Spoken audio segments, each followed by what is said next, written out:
High, আজকে আমরা চলে আসলাম বন্দরনগরী চট্টগ্রামের সদরঘাট এলাকায়। এই এলাকার পাশে অবস্থিত কর্ণফুলী নদী। আর এই নদী পারাপারের জন্য ব্যবহার করা হয় অবিমিত্র ঘাট। আজকে আমরা এই ভিডিওতে কথা বলবো এই অবিমিত্র ঘাট নিয়ে এবং এই অবিমিত্র ঘাটে কীভাবে আসবেন, কত টাকা লাগবে বিস্তারিত জানাবো।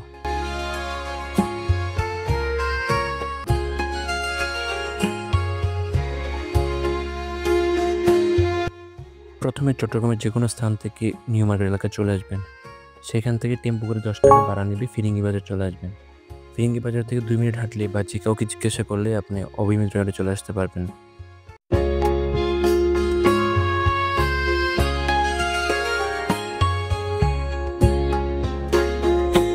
অবিমিত্র ঘাটের ভিতরে ঢুকলেই দেখবেন অনেকগুলো ট্রলা একসাথে সাজানো আছে এবং তারা যাত্রীর জন্য অপেক্ষা করতেছে নদীর ওই পারে পারাপারের জন্য।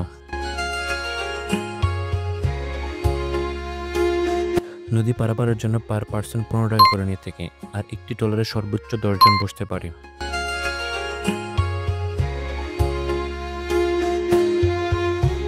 নদীর এই পার হতে ওই পার পাথরঘাটা ব্রিজ ঘাটে পৌঁছে 10 মিনিট সময় লাগে, আর এই 10 মিনিট সময় আপনি কর্ণফুলী নদীর সৌন্দর্য উপভোগ করতে পারবেন।